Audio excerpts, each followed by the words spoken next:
Hi, welcome to How to Repair. This video is on how to replace a Beko washing machine door seal and the models listed below here. Right, the first thing that needs to be done is you need to disconnect the appliance from the electricity supply, and we'll go to the back of the machine and we'll take the lid off. There's two screws at the back of the machine, and this will remove the lid when you slide it backwards. To remove the soap drawer, you just need to press the button on the fabric softener tray, and then it will just slide out. You have one screw to remove.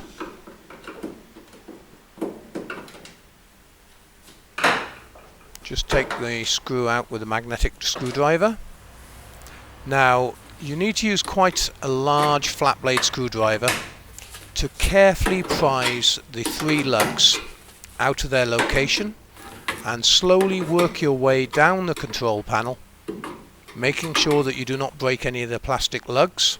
Just take your time and the panel will come clear.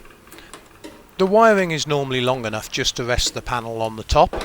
Now you need to remove the kick strip, and behind the kick strip here you actually have the pump filter, which is a useful one to know if you ever need to unblock the pump.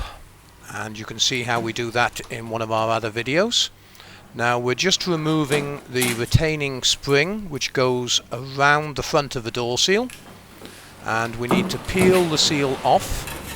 I normally just fold the seal into the drum to get it out of the way, and the next job we need to do is remove the two screws that hold the door lock on.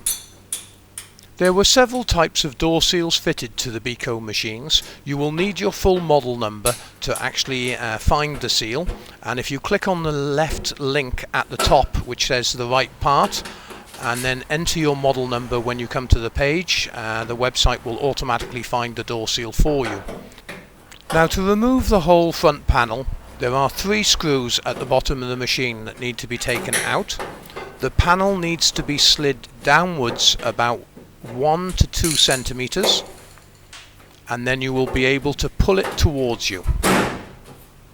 It's held on with two lugs, which I'll show you a bit more in a minute, and make sure that you keep hold of the plastic clips which locate the tabs at the top. Now the inner spring needs to come off the seal, and now you'll be able to peel the seal away from the drum. These Bekos are good value for money really, as they're quite cheap machines and reasonably well built, but the one downside about a lot of the models is they put these welded drums in, which mean you cannot change the bearing. Now, to fit the new seal, line up the three holes you can see here at the bottom with the bottom of the drum, and there is a marker at the top of the seal that will line up after we've put the seal on.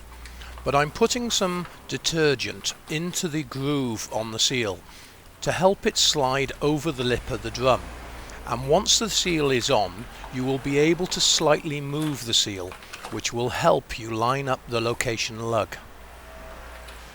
While I'm doing this, there are some links on the left hand side. The one at the top will actually take you through to the Beko door seal section, where you will need your full model number that can be found around the door area or on the rear of the machine. But we will need the full model number. Now with Beko it normally starts with 2 or 3 letters, followed by 3 or 4 numbers, and then normally a letter after. Sometimes on certain models of machine you will need the full serial number as well. There are also some links on the bottom left hand side to the tutorial and FAQ section, where you will find all the useful information for repairing your Beko washing machine, from changing motor brushes, heating elements, water valves, pumps, etc. And there are also some useful diagnostic videos which will help you diagnose the fault with the machine. And please remember to subscribe to our channel, and also join us on Facebook and Google+, as that's what keeps us going and able to make these free videos for you.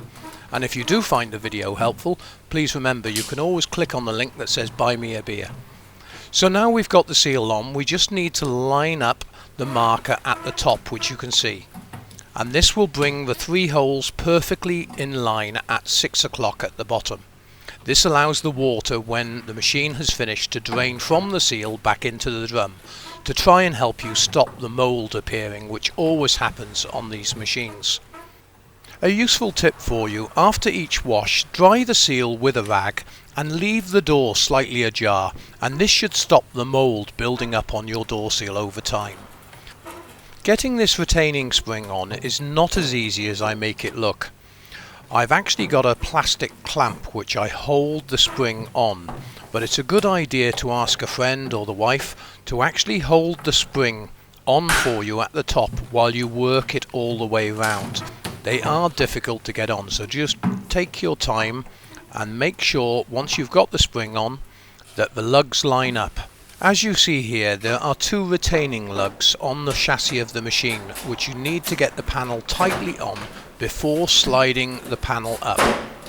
Once you've slid the panel up on both sides, you will need to hold the panel in place while replacing the 3 screws. Remember, if you do have any problems, you can always use the live chat at the website during opening hours for any help that you might need with your Beko washing machine. And we've also got hundreds of tutorials on cookers, tumble dryers, cooker hoods and fridge freezers, etc. Now that we've got the panel in place, we can start to put the kick strip on, but it's a good idea to always inspect the pump filter just to make sure there's no debris or coins left in there. You should normally clean the filter out at least once a month.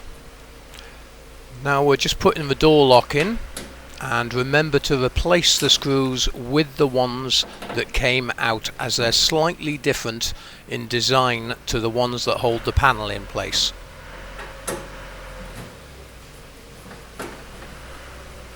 There we go. Now we just need to pull the seal out and get this over the outer panel lip. Again, this is very similar to the inner drums part. It is quite difficult to get on, and you'll most probably, as you put the spring on, the seal will come off, so it's a good idea to have another pair of hands handy when putting this spring on. And again, I just use my little plastic clamp, acts as a set of hands. You can use a flat blade screwdriver to assist you with this, but make sure you do not take any nicks out of the door seal, as this would cause a leak. So just take your time. They are quite tough springs to get over the lip. Once you've got the seal on, make sure it sits nicely all the way around and the spring is in the correct location and the seal's nice and square to the drum. Now at this point it's a good idea also to use a scouring pad just to go round the glass and remove any calcium buildup that might be on the glass, as this can cause problems with leaks as well. And we'll just quickly put the control panel back on.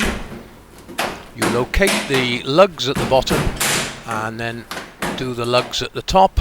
Just take your time, make sure you don't damage the panel in any way. Replace the screw and then replace the soap drawer. Now we'll quickly put the lid on the machine and we'll do a test. And what I normally use is a newspaper after replacing a door seal. Just put a piece of newspaper under the machine for a few minutes, and this will check that you've fitted the seal correctly and you have no leaks. And there you go. Please remember to subscribe to our channel, as that's what keeps us going and able to make these videos for you. And remember, if you did find this video helpful, you can always click on the link to buy us a beer. Thanks very much indeed for watching.